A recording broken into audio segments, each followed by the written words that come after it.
The Weight of Who Shows Up a Story by author. The most expensive room in Meridian Hospital had a window that faced a parking lot. Everett Damon lay in that room on a Tuesday morning under sheets so white they looked ironed. His hands were on top of the covers. His eyes were open, and he did not know his name. Not the name on the door plaque outside, not the name on the towers he had built across the skyline of Carwell, not the name his two children had carried for their entire lives. None of it. Just silence. Clean, total, terrifying silence. And his hands. His hands were doing something strange. Without any instruction from him, his fingers had found the edge of the white hospital sheet, and they were folding it slowly, carefully, into a small, neat rectangle. He looked down at them like they belonged to someone else. He did not know why they did that. He just knew they needed to. Let me back up.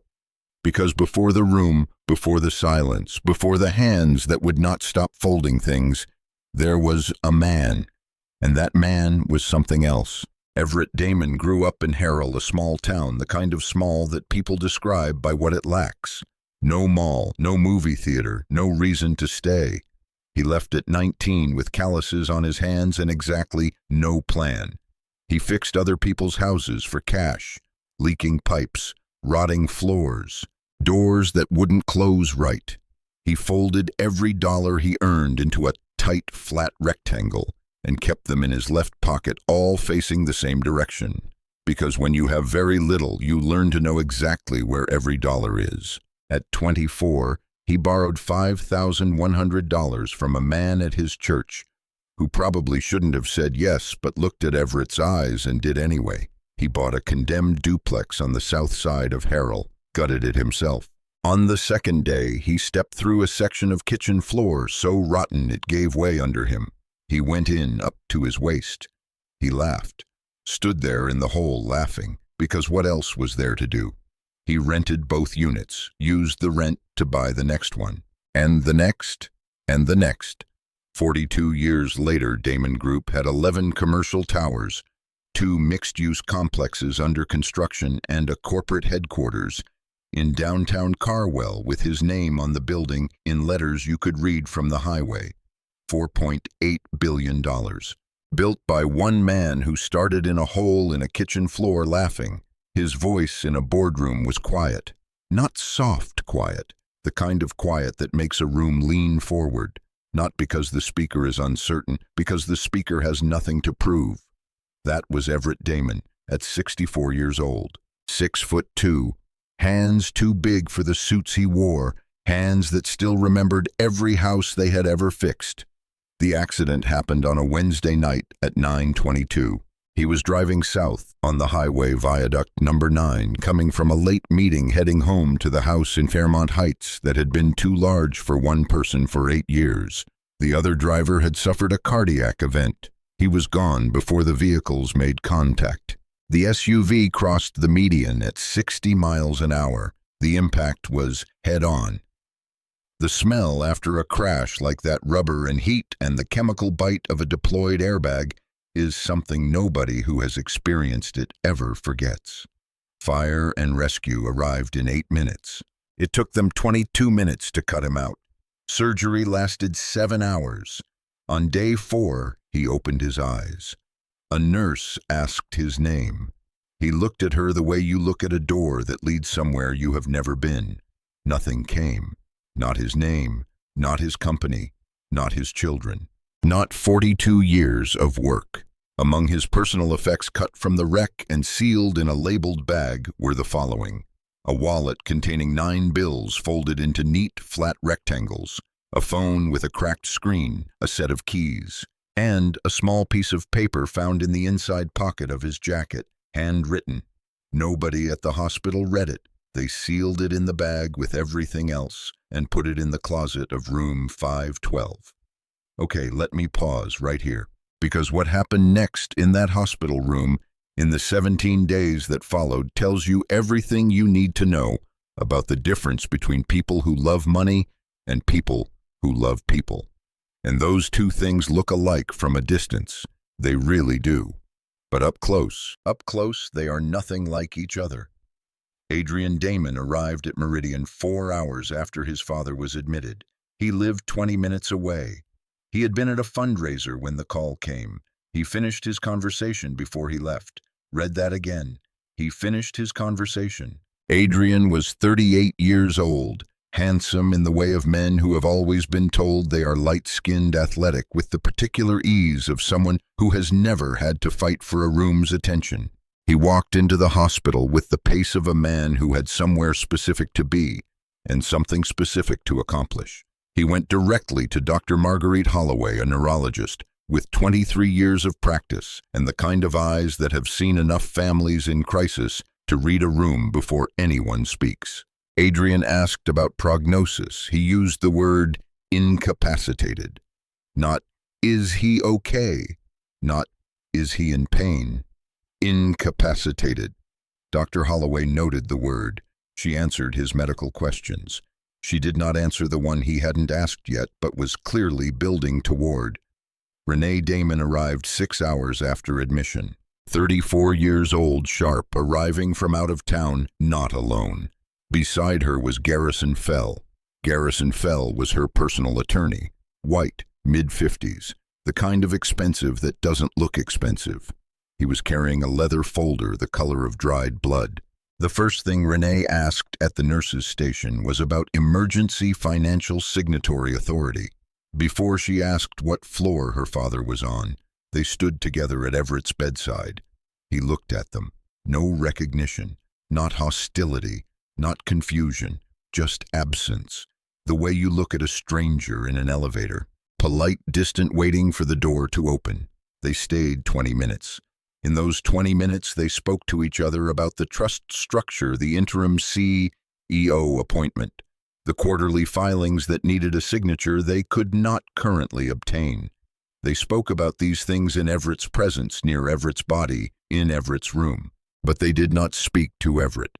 That night, after they left, Everett pressed the call button. A nurse named Ruth Ann came in. She was a compact woman in her 50s, brown-skinned, with the particular stillness of someone who has learned to notice everything and react to very little. Everett looked at her and asked, "The two people who were just here." She waited. "Are they mine?" Ruth Ann said yes. Everett was quiet for a moment. They looked like they were waiting for something to be over. Ruth Ann did not put that in the chart. She thought about it for the rest of her shift. On day 3, a man named Darnell Osei changed everything without knowing it. Darnell was the night shift charge nurse on the 5th floor, 34 years old. Dark-skinned, broad-shouldered, with a laugh, he kept strictly outside patient rooms and a habit of noticing what the monitors didn't measure. He noticed Everett wasn't sleeping. 3 a.m., he found him sitting up staring at the window. The parking lot below had that particular emptiness of a place designed for people that has no people in it. Darnell didn't say, "Are you okay?" He pulled a chair to the window and sat down. He said, "Late night lights hit different from up here." Everett didn't answer. Darnell sat there for 15 minutes. He didn't push. He didn't explain. He just sat. And for the first time since waking up in this room, Everett's shoulders dropped half an inch. That was day 3. By day 4, Adrian was coming every other day. 15 minutes, sometimes 12, standing at the foot of the bed, updating himself on the medical chart, leaving. By day 7, Renee had stopped coming altogether. She called the nurse's station instead. Her calls were brief. She asked about legal competency assessments. She asked about guardianship timelines. She rarely asked how he was feeling. When she did, she moved to her next question before the answer finished. And then there was the man who came on day 5, who was not a family member and was not there to check on Everett at all. His name was Harlow Vance. Harlow Vance was the CFO of Damon Group, 53 years old, white, silver-haired, the kind of man whose suits cost more than most people's monthly rent, but who would never mention that. He didn't go to Everett's room. He sat with Adrian and Renee in the family lounge on the 5th floor, a room designed to look comfortable that was not comfortable at all. He opened his leather portfolio, set 3 documents on the low table between them. He didn't say, "Declare your father incompetent." Harlow Vance never said things directly. He was too good for that. He said, "The board is asking questions. Partners are asking questions. There are contracts with signature requirements that will lapse in 30 days, if not addressed." He tapped the first document. "I'm not telling you what to do. I'm showing you what the numbers look like." He paused. "I think you understand what I'm saying." Adrian looked at the documents. Renee looked at Garrison Fell. Garrison Fell did not look at anyone. What nobody in that room knew, what Everett Damon himself did not know, was that Harlow Vance had been building toward this moment for 3 years. 3 years of watching. 3 years of preparing. 3 years of waiting for a door to open. The SUV that crossed the median on Highway 9 had opened it. Days 9 through 17. No one came. The room was very clean. The sheets were changed daily. The monitors beeped at intervals that had become familiar enough to disappear. There was a television Everett never turned on. There was a phone on the bedside table that never rang. On day 11, Ruth Ann wrote in his chart, "Patient asked today, does anyone know I'm here?" She put her pen down. She looked at the note. She added nothing else. On day 14, Darnell came in during his break. Not a scheduled check, just a visit. He brought nothing. He sat for 20 minutes. He said 3 things, none of them medical. When he left, Everett's hand was resting on the armrest instead of gripping it. Darnell noted the vital signs when he left. Heart rate down 6 points from when he arrived. He wrote it in his log. He didn't know why he wrote it. He just thought someone should. "Okay, stop. Stop right there. Because we need to talk about a Tuesday lunch break in the break room of the Clover Inn on the north side of Carwell. A woman eating a turkey sandwich on wheat bread. An apple. A bottle of water she refilled from the tap every morning because the vending machine charged $2.50 for something that came free from the faucet. Her name was Celestine Okafor, 61 years old, dark-skinned, small-framed, with the posture of a woman who had carried heavy things for a long time and decided long ago that she would not let them pull her down. She cleaned hotel rooms for $18 an hour. She lived in a 1-bedroom apartment near the bus line. Her surfaces had the particular shine of someone who believed that dignity lived in the details, especially the ones nobody sees. She was reading the news on her phone. She didn't do this often, but on lunch breaks she read from the front, working backward. The article was on page 7, 3 paragraphs. Damon Group CEO hospitalized after highway accident. Name, date, hospital. She put the phone down. She didn't pick up the sandwich. She reached into her bag and took out a notebook. Not just any notebook. This one had a black canvas cover worn soft from years of handling. The spine had a crack running through it, repaired once with a thin strip of electrical tape she'd found in a junk drawer. The edges of the pages had gone slightly brown with time. She had carried a notebook like this one for 20 years, one for every household she had ever served. She opened it to a section marked with a tab cut from an old wall calendar, 14 pages. The name at the top of the first page, Everett Damon. She read every word, not because she needed to remember. She remembered everything. She read it to see if what she had was still enough. Bro, let me tell you, that notebook wasn't a record. That notebook was a map, and she was the only person alive who knew how to read it. That evening, Celestine went home, changed out of her uniform, went to the kitchen. She cracked 4 eggs into a bowl, whisked them without salt, poured them into a pan on low heat, the way you do when the goal is soft, not fast. She made toast and cut it on the diagonal. She sealed everything in a container with a locking lid, the kind that doesn't leak, even if your bag tips over. She set her alarm for 5:30 a.m. She went to bed. She did not rush. She never rushed. She arrived at things the way weather arrives, not suddenly, but completely. The next morning, 6:47 a.m., Celestine walked through the front entrance of Meridian Hospital. right hand the sealed container, left arm a folding chair. She had learned a long time ago that hospitals never have enough chairs in the right places. At the fifth-floor reception desk, the woman looked up. Not family, not authorized. Celestine stood very still. She asked one question. In the last week, she said, her voice level, has any family member come to sit with him? Not to ask questions, not to sign anything, just to sit. The receptionist looked at the screen. The pause answered before the words did. Darnell Osei was ending his overnight shift. He saw Celestine at the desk. He saw the container. He saw the chair. He walked to the station and said, "Let me get Dr. Holloway." Dr. Marguerite Holloway was 51, dark-skinned with reading glasses. She pushed up onto her head when she was thinking through something hard. She had been practicing neurology for 23 years. She had seen enough families. She came to the reception area and looked at Celestine. "You worked for Mr. Damon 9 years, she said. "I was his housekeeper," Celestine said. Dr. Holloway studied her. "How well did you know him?" Celestine didn't hesitate.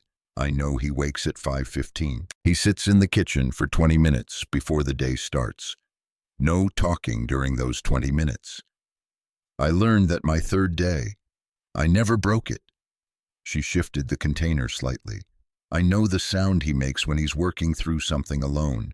Low, back of the throat, like a door that needs oiling. I know which room he goes to when something is heavy. I know he folds his money into flat rectangles and keeps them in his left pocket, all facing the same direction. I know he says thank you by remembering, not the word, the act. You tell him once that your son is applying somewhere. 3 weeks later, he asks how it went. That's his thank you." Dr. Holloway was quiet. Then she said, "That's more than his children have given me in 17 days. She signed Celestine in. Darnell walked her down the corridor. At room 512, he opened the door and stepped aside. Everett was sitting in the chair by the window. The morning light had just reached the armrest. He was watching the parking lot the way he watched most things now, with the steady attention of a man who had nothing to compare anything to. He turned when the door opened. He looked at Celestine. His face did not change the way a face changes when it sees someone it knows. But it did not do what it had done when Adrian and Renee walked in. It did not go polite and empty and waiting. Something else happened, something small. His head tilted just barely, the way you tilt toward a sound you cannot name but have heard before. He looked at her the way you look at a song you can't place, but your body already knows. Celestine did not say her name. She did not say, "Do you remember me?" She did not explain anything. She set the folding chair beside the window. She sat down. She opened the container. Scrambled eggs, no salt, toast cut on the diagonal. Everett looked at the food. His hands, which had been gripping the armrests since he woke up in this room, slowly opened. He picked up the fork. He ate in silence. Celestine sat with her back straight, hands folded in her lap, and looked out the window. She did not watch him eat. She did not ask if it was good. She sat the way she had sat in his kitchen every morning for 9 years.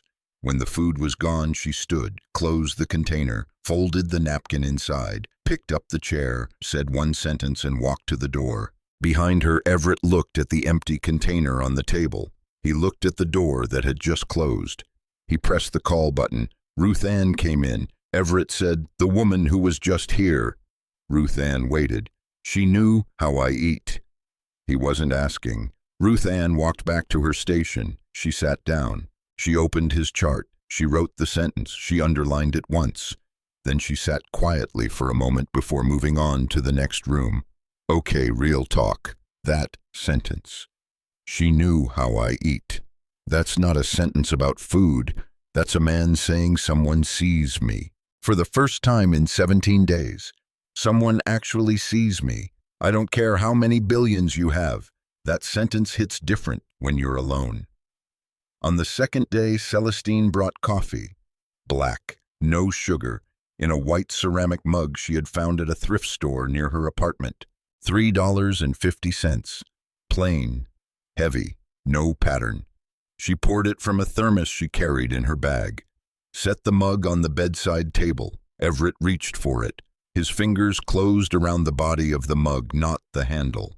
The way hands hold something they have held before. He turned it once, slowly, drank, said nothing. In the corridor, Darnell checked the monitor readout from the station. He watched the numbers for 60 seconds. Heart rate down 4 points. Blood pressure normalizing. He wrote it in his log. Then he went and found Dr. Holloway. "It's not coincidence," he said. He showed her the numbers. She looked at them for a long moment. "No," she said, "it's not." This was the beginning. On day 4 of her visit, Celestine began to talk. Not about the company, not about the money, not about anything the two people with the leather folders had talked about. She talked about small things, the specific things, the things that lived in the 14 pages of her notebook. She said, "You never turned on the overhead light in the kitchen, just the one above the stove. You said the overhead light made it feel like somewhere else. You wanted it to feel like a kitchen." Everett was looking out the window. Then he turned his head just slightly. "I think I know that light," he said. Celestine nodded once. She did not lean forward. She did not say, "You remember," she just let the sentence sit where it landed. On the table between them, the white mug held the last of the cold coffee. On day 6, Dr. Holloway stopped Celestine in the hallway. "He's doing something with paper," she said. "Napkins. The edge of the bedsheet. Any scrap he finds. He folds it into a rectangle. He doesn't know why." Celestine said, "He's done that as long as I've known him." Dr. Holloway nodded slowly. "Procedural memory. The body keeps doing what it learned long before the brain has any say. It lives in a different system entirely, which means a person can lose every memory of who they are and still fold paper the same way they did 40 years ago, still feel safe in the presence of someone they cannot name." She looked at Celestine directly. "What you're doing is not visiting. It's treatment. The brain needs anchors. You are the anchor." On day 8, Celestine brought music, not his music. She didn't know what he listened to alone. She played what she had played every Saturday morning for 9 years in his house while she cleaned. An old gospel track, the kind that isn't about perfection, the kind that's about persistence. She set her phone on the bedside table speaker facing up, volume low. Everett went still. His head turned toward the sound the way a plant turns toward light, not by decision, by design. His eyes closed. The song ran 2 minutes and 50 seconds. When it ended, he opened his eyes. He said one word, "Saturday." Celestine pressed play again, and that is the moment. That right there, a billionaire in a hospital gown, a housekeeper with a $3 phone, an old gospel song neither of them owns, and the only person in his entire world who knew what music played in his house on Saturday mornings was the woman earning $18 an hour to clean other people's rooms. If that doesn't tell you something about what actually matters, I don't know what to say to you. 2 weeks into Celestine's visits, Adrian called the hospital. He hadn't called in 11 days. Ruth Ann answered. She gave him the standard update. Then she said, "His regular visitor is here now if you'd like to leave a message." Adrian said, "What regular visitor?" "Miss Okafor," Ruth Ann said. "She's been here every day for 2 weeks." There was a silence on the line. Not a pause, a silence. The kind that happens when someone hears something they were not prepared for and needs a moment to rearrange things before they can speak. "Thank you," Adrian said. He hung up. 40 minutes later, Adrian and Renee walked through the 5th-floor corridor with the pace of people who have somewhere specific to be and something specific to prevent. They turned the corner and found Celestine coming out of room 512, empty container in hand, folding chair under her arm. Renee spoke first. She said, "You don't work for us anymore. You were let go years ago. Whatever you think you're doing here, I want you to understand how this looks." Celestine looked at her, said nothing. Renee took 1 step forward. "My father doesn't know who you are. He doesn't know who anyone is, and an unauthorized woman spending hours alone with him is not something we are going to allow. Still nothing from Celestine. She stood with her container and her chair and her back straight and her face calm. She had been told she didn't belong in places before. She had learned a long time ago that the most effective answer is to keep standing where you are. Dr. Holloway appeared from the far end of the corridor. She had heard from the nurses' station. She walked until she was standing between them. She said, "Miss Okafor's visits are not unauthorized. They are, from a clinical standpoint, the only intervention currently producing measurable results." She looked at Garrison Fell, who had materialized from somewhere behind Adrian. Verbal output has increased 40%. Cardiovascular markers normalized during her visits. He is engaging with his environment in ways he was not engaging 3 weeks ago. I approved her access, and I will continue to approve it. Renee said, "She has no authorization to be anywhere near this patient." Dr. Holloway said, "No legal standing, correct."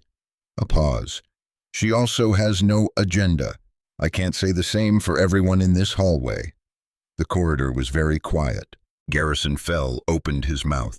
Then he closed it. He had been a lawyer long enough to know a sentence that cannot be answered without making things worse. Adrian looked at Renee. Renee looked at Garrison Fell. Garrison Fell looked at the floor. They went into the room, stayed 22 minutes, came out without looking at Celestine. The elevator doors opened. They stepped in. The doors closed. Celestine went home. She cooked the eggs, cut the toast, set the alarm, came back the next morning, and the morning after that, and the morning after that. Now, here's where I need to tell you about Harlow Vance. Because while Celestine was rebuilding a man one morning at a time, Harlow Vance was doing something else entirely. 3 days after Adrian's call to the hospital, Harlow requested a meeting, not at the hospital, at a restaurant near the Damon Group offices. Quiet booth, corner table. He set a portfolio on the table between him and Adrian. He said, 3 years ago, I noticed a pattern. Your father was making decisions the board wasn't consulted on, major decisions. I raised concerns through proper channels. Those concerns were dismissed."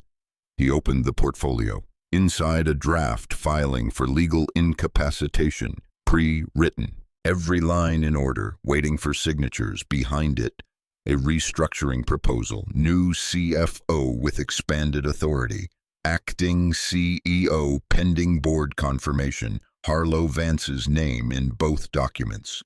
"I want to be honest with you," he said. "I'm not doing this for your family. I'm doing this because it is the right outcome for the organization.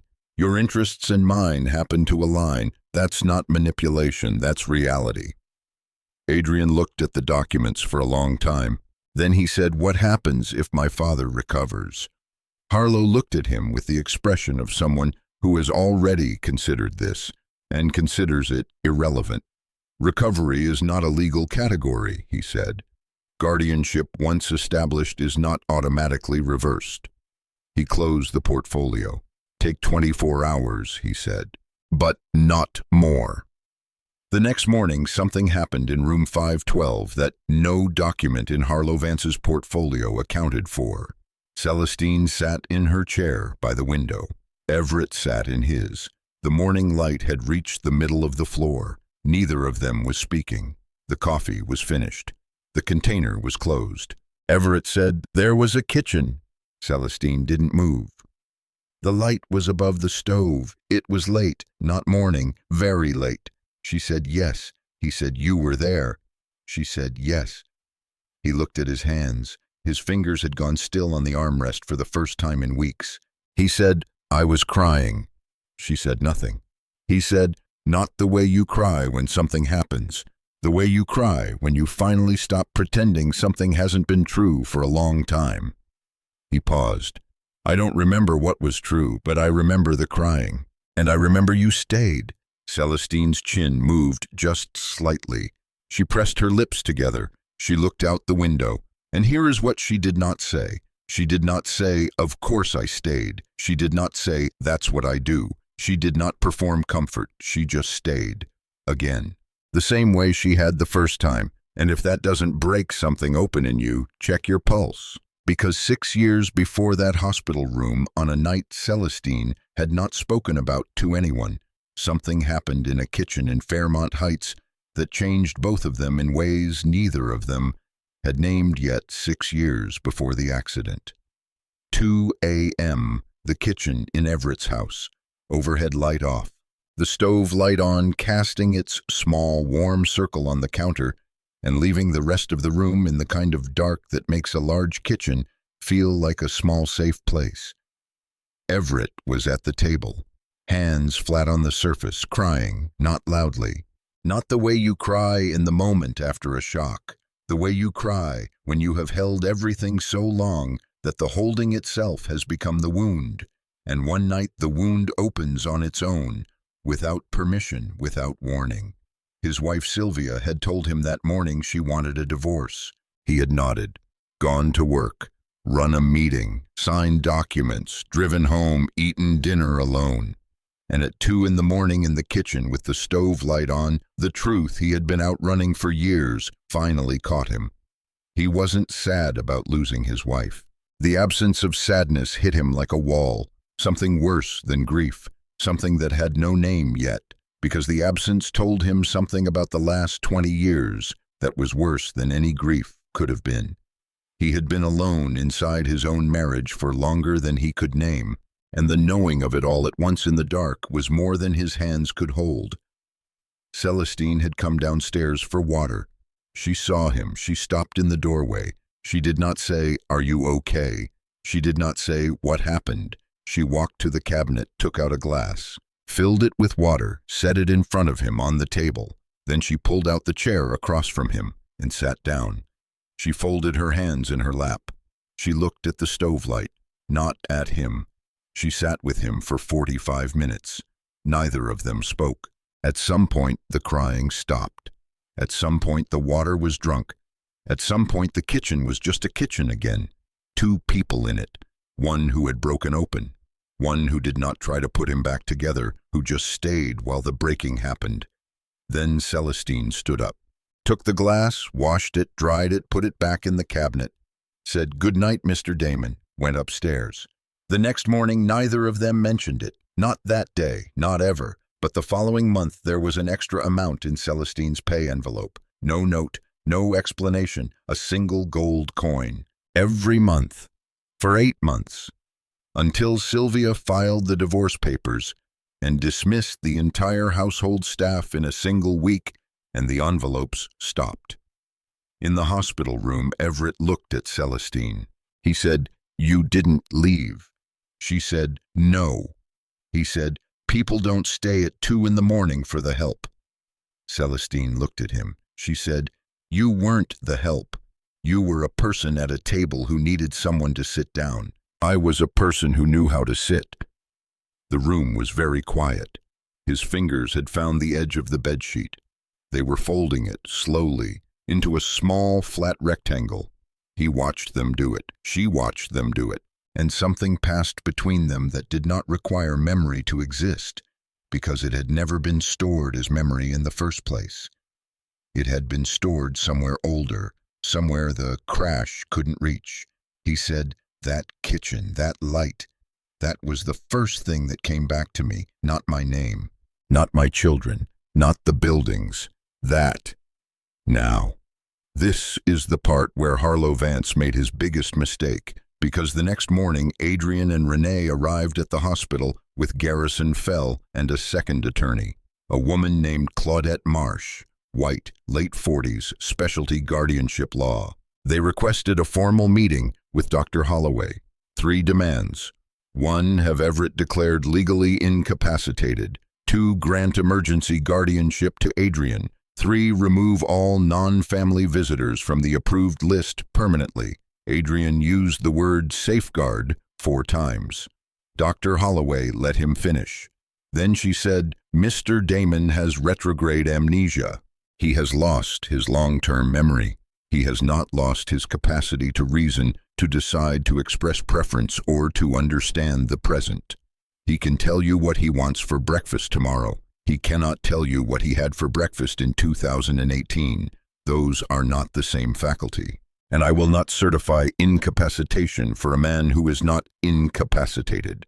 Claudette Marsh said the court could proceed without a physician's certification under certain conditions. Dr. Holloway said, "You're welcome to try that path.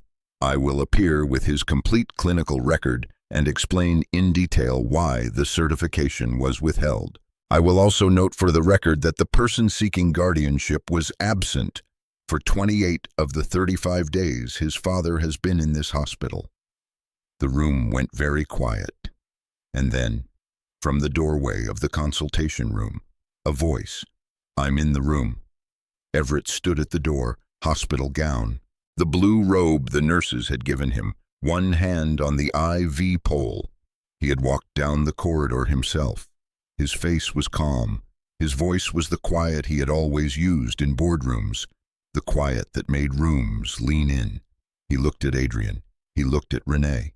He looked at both lawyers. He said, "I don't know your names. I want to be clear about that. I don't know your names, but I know what I feel when each of you walks through that door. When you come in, I feel like something that needs to be resolved." When she comes in, he did not gesture toward Celestine, who was in the corridor. He did not need to. "I feel like a person." That's not confusion, that's information. Garrison Fell began to speak. Everett held up one hand, not a command, just finished. He said, "I'm told I built something, a significant something. If I built that, I can decide who's in my room." He looked at Adrian one more time. "We're done here." They went. Claudette Marsh was the last to leave. She looked at Celestine standing in the corridor with the empty container and the chair. She said nothing. That silence was louder than anything she could have said. Celestine walked to Everett and took the IV pole from his hand and steadied it. She said quietly, "You didn't have to do that." He said, "I didn't have to build 11 towers either. I did both because they were true." She walked him back to room 512. She sat him in the chair. She handed him the white mug with the last of the cold coffee. He drank it anyway. But here is the part Harlow Vance didn't anticipate. Because 2 days later, Dr. Holloway received a call from the hospital's ethics board.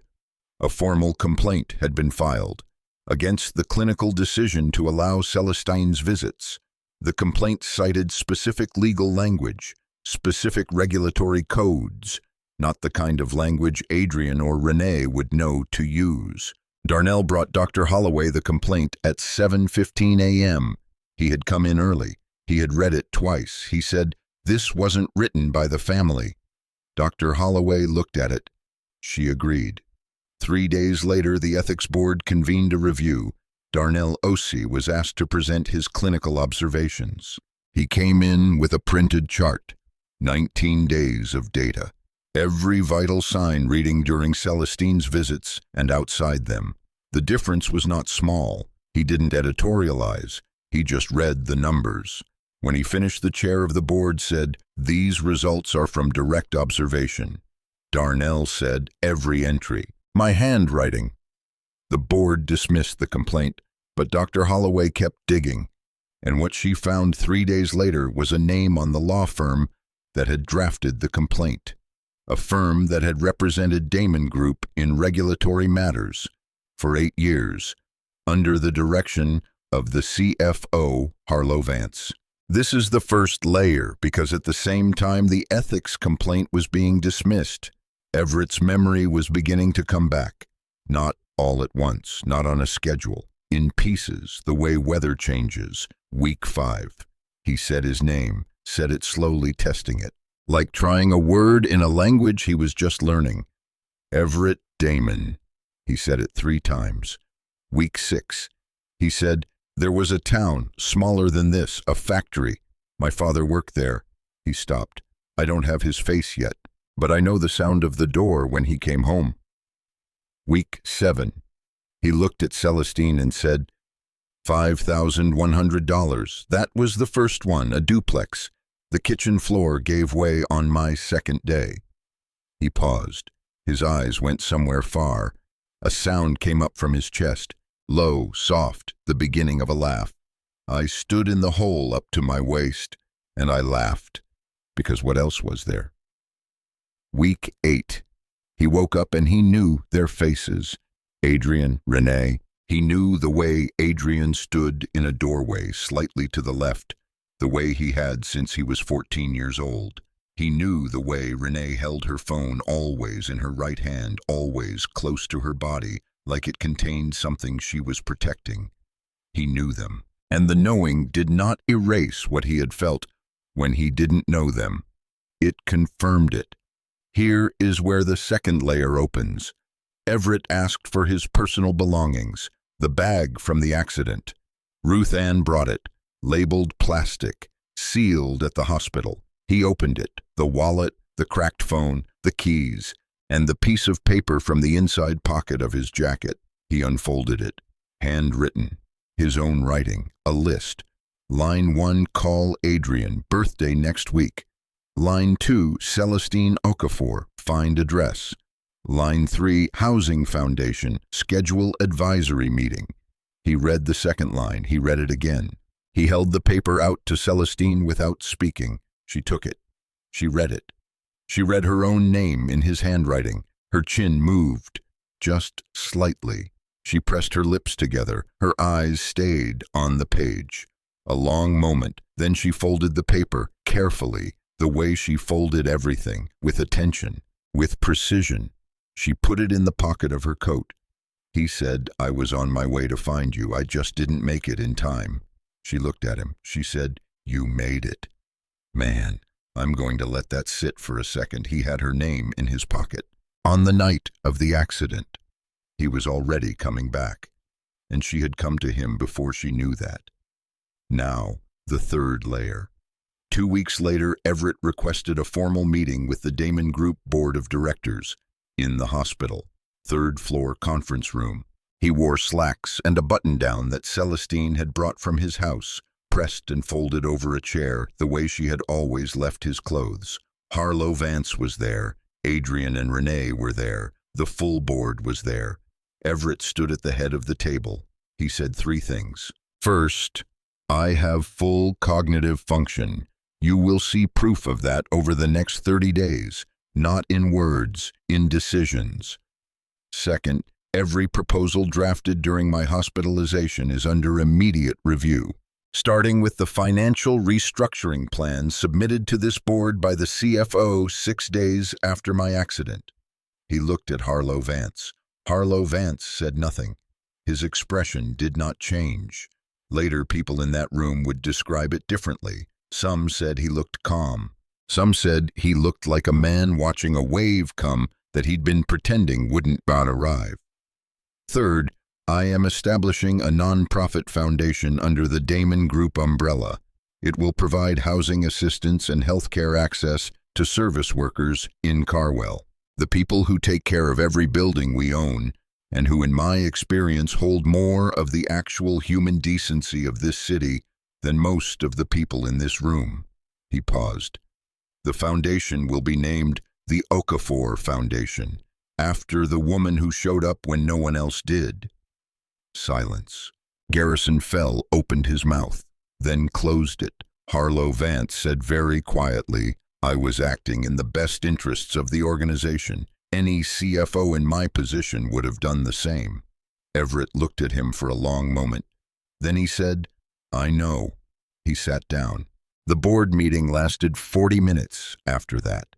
When it ended, Harlow Vance was placed on administrative leave pending an internal audit. Claudette Marsh's firm was terminated as outside counsel.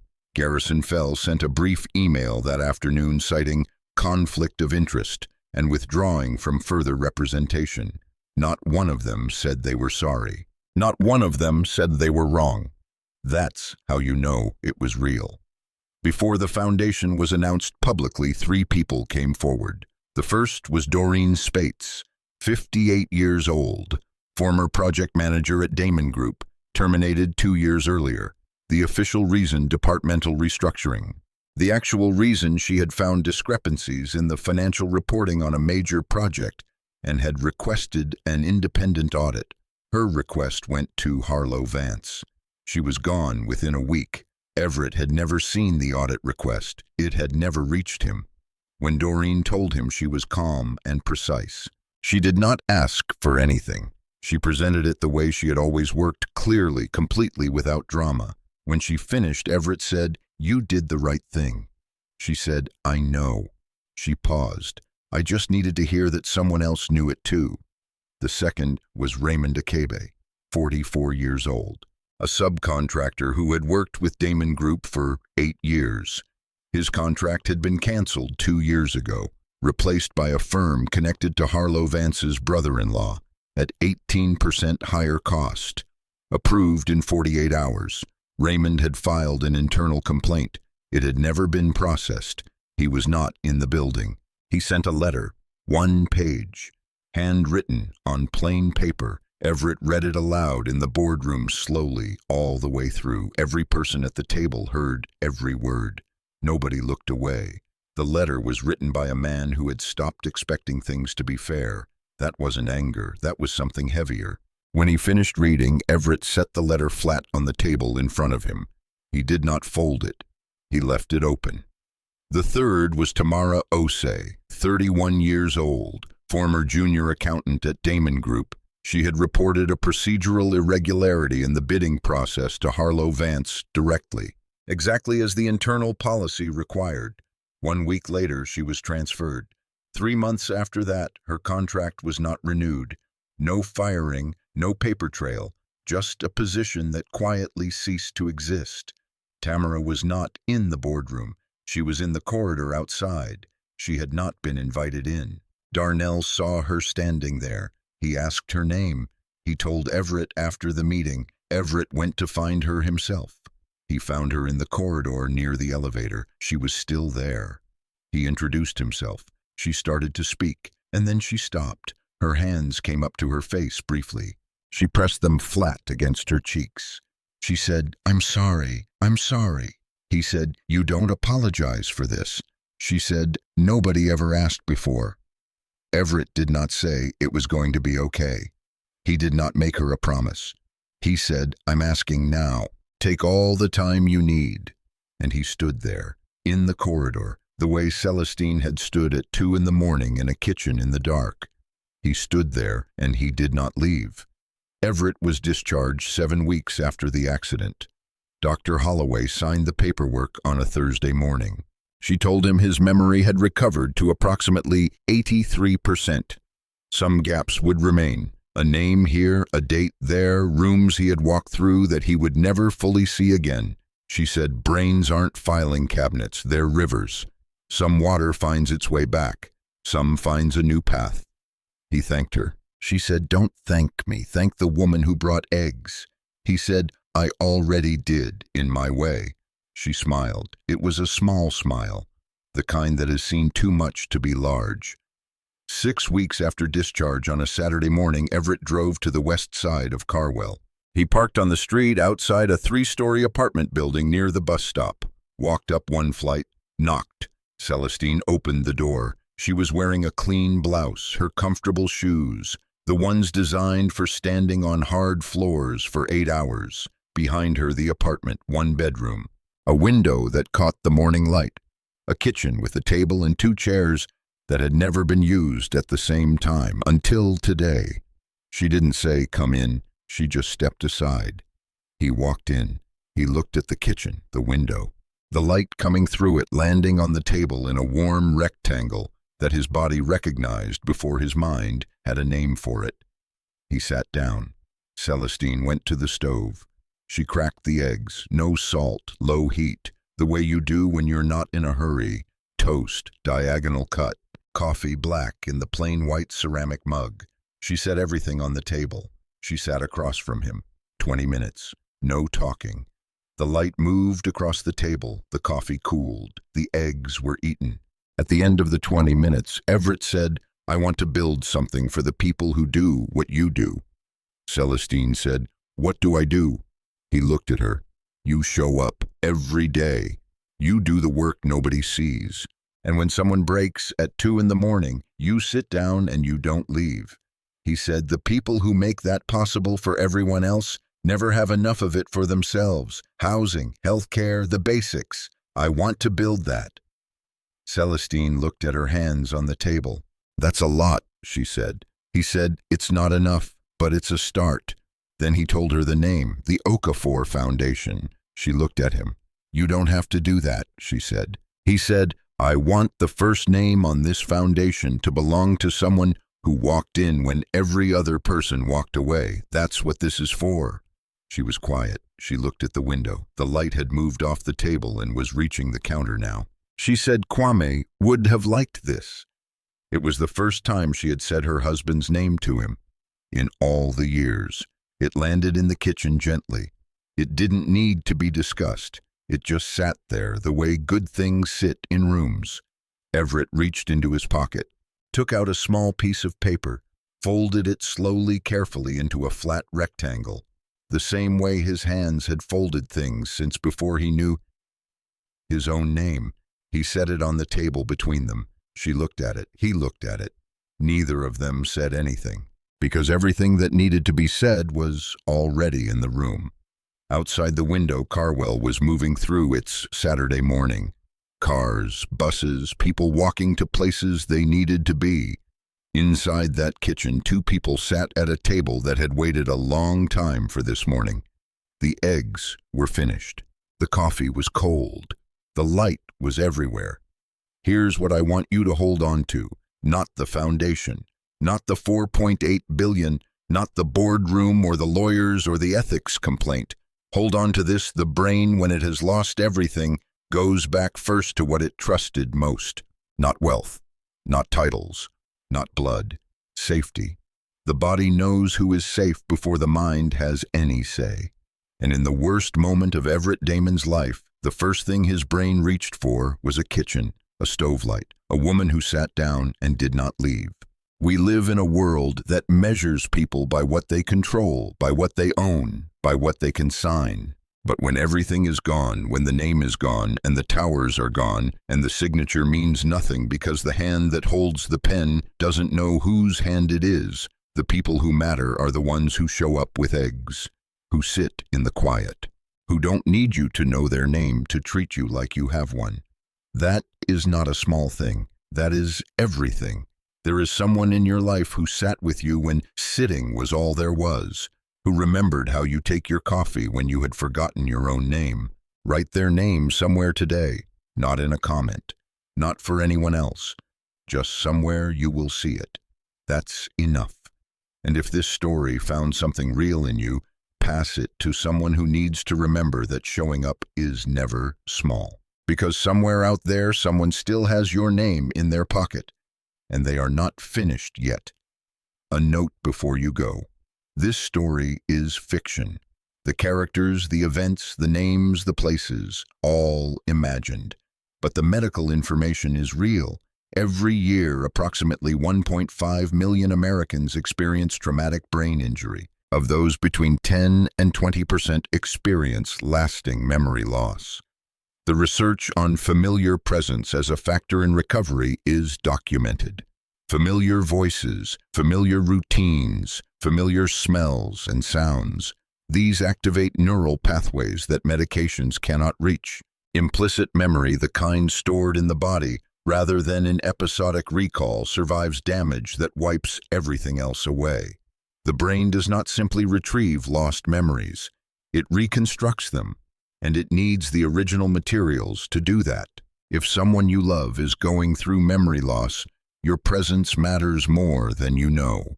Not your credentials, not your legal standing, your presence. Show up and